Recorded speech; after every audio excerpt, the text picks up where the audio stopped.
Oxer un peu montant, pas compliqué pour mettre en route. On a de la place pour l'aborder, il va s'aborder à main gauche.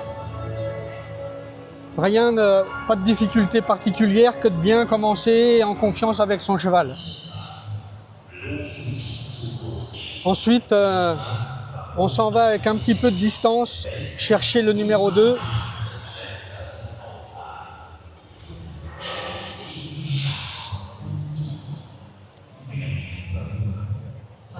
Un vertical marron et noir, pareil, il y a beaucoup de distance, bien rechercher l'axe, un cheval en équilibre, mais il n'y a pas non plus de grande difficulté que de trouver un bon abord.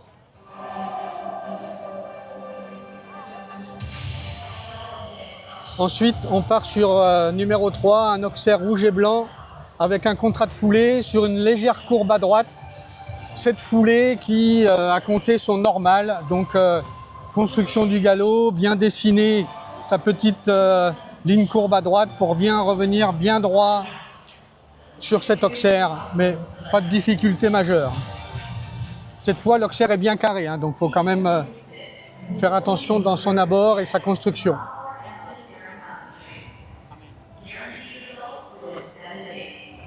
Première réelle difficulté du parcours, on va enchaîner le long des tribunes. Un premier double, un contrat de foulée, un deuxième double.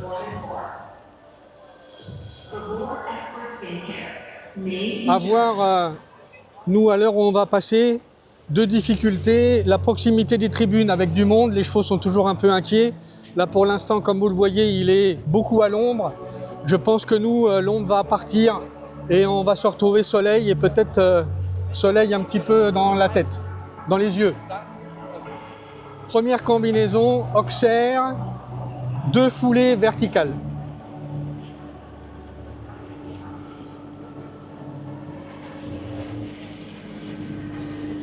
Distance normale.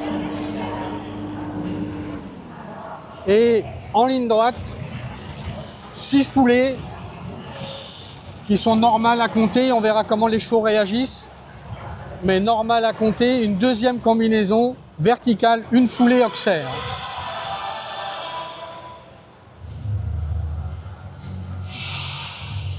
Pareil, essayez de garder les chevaux bien droits, bien en ligne entre les deux combinaisons sur ces 6 foulées. Les distances à l'intérieur sont normales à compter. Encore une fois, je dis aux cavaliers, c'est leur sentiment qui va faire que c'est peut-être un peu long, un peu court. Et ensuite, sur un virage à gauche un tout petit peu difficile, un Oxer avec de la verdure au milieu, là, des gros pots de fleurs.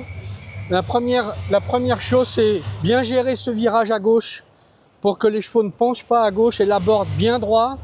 Et gérer un tout petit peu cette construction avec les pots de fleurs au milieu où les chevaux regardent un tout petit peu et baissent un petit peu le garrot pour une petite faute de vent. Donc, être vigilant dans la construction.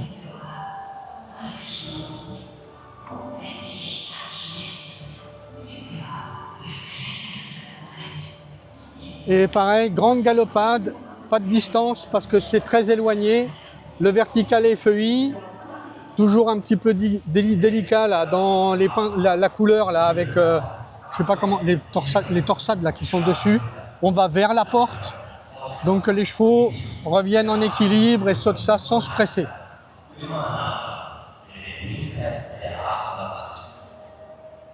Bien en équilibre, bien droit, voilà. Ensuite, on va faire un demi-tour. Et là, je crois que je n'ai pas encore parlé du temps et de la distance. Là, il faut gérer son demi-tour par rapport au temps qui va certainement être un peu serré.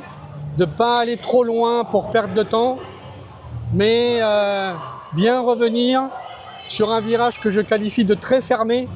Bien revenir chercher l'axe de ce vertical blanc. Et pareil, hein, que le cheval ne se couche pas sur son côté gauche, ressorte avec suffisamment de galop et d'équilibre pour se remettre dans l'axe de ce vertical.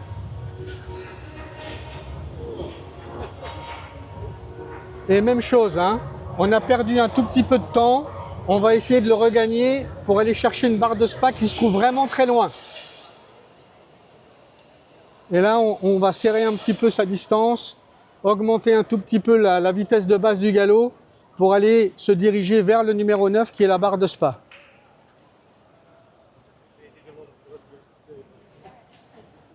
Savoir bien reconstruire l'équilibre parce qu'après la barre de Spa s'enchaînent les difficultés de fin de parcours qu'on va découvrir parce qu'après cette barre de Spa, sur une courbe à gauche, avec a priori 9 foulées, mais il y aura un petit peu de choix différents parce qu'il y a une bonne courbe, il y a de l'espace et il y aura peut-être des gens 10 foulées.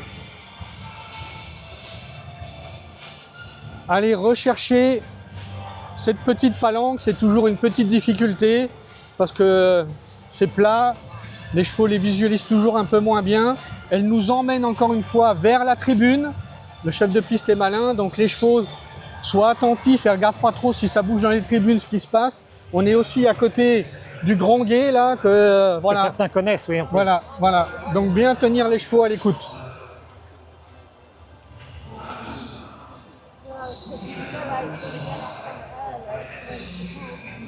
Et on va rentrer là après une courbe à droite dans la délicate ligne finale.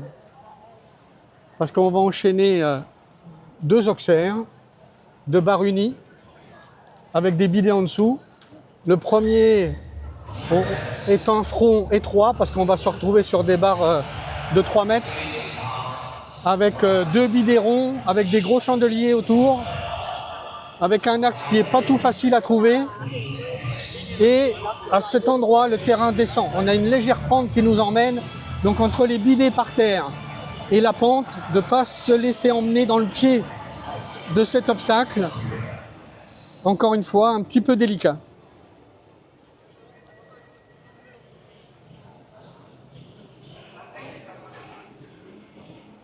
Et en face, on continue, toujours dans la même pente, toujours dans la même idée, barre unie, mais un peu plus de front, avec un grand bidet rectangulaire cette fois.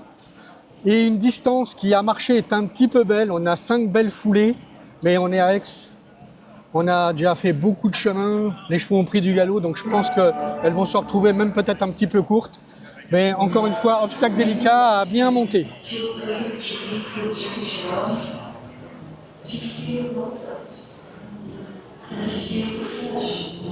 Et pour terminer, il nous propose toujours même chose, hein, on descend vraiment, hein, le terrain à cet endroit-là descend. Remettre, après avoir sauté les 2 auxerres, on va terminer sur un double de verticaux à une foulée. À bien retrouver et l'axe, et la rectitude, et l'équilibre pour terminer. Jaune, pareil, avec des petites torsades, cette fois droite dessus. Mais bon, il faut vraiment mettre les chevaux droits en équilibre ici. Ok, et double de verticaux pour terminer. Bon, c'est un peu plus... Il faut y réfléchir un peu plus, quoi. Et la ligne tout de suite, elle n'est pas loin. Je pense que dans la distance, on doit être, à mon avis, pas loin des 600 mètres, 580 mètres. Donc déjà une bonne distance, mais sur un grand terrain, avec 375 mètres minutes de temps accordé. Donc, enfin, pas de temps accordé, de temps de vitesse, pardon. Et il ne va pas falloir traîner, mais il faut non plus ne pas trop courir non plus et se dépêcher. Mais il y a un bon parcours technique.